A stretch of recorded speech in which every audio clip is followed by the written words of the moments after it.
এই ছোৱালীজনীক চিনি পায়নে? আপোনালোকৰ সন্মুখত বাটে কাটি ঘূৰি ফুৰা বহু পাগলী ছোৱালীৰ ভিৰত থকা এইজনীও তেনে এজনী পাগলীয়ে।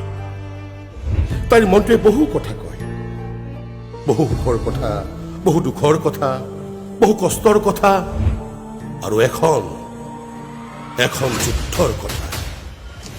তাইৰ সেই কথাবোৰ কোনেও বুজি নাপায়।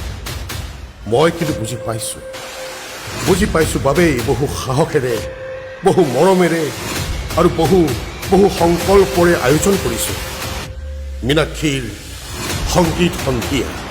2025-26 নাট্যবৰ্ষত নতুন আশাৰে, নতুন সংকল্পৰে, নতুন চমকেৰে আবাহন থিয়েটাৰৰ বৰ্ণাঢ্য আয়োজন। জনপ্ৰিয় নাট্যকাৰ অভিজিৎ ভট্টাচাৰ্যদেৱৰ ৰচনা আৰু পৰিচালনাৰে মীনাক্ষীৰ সংগীত সন্ধিয়া।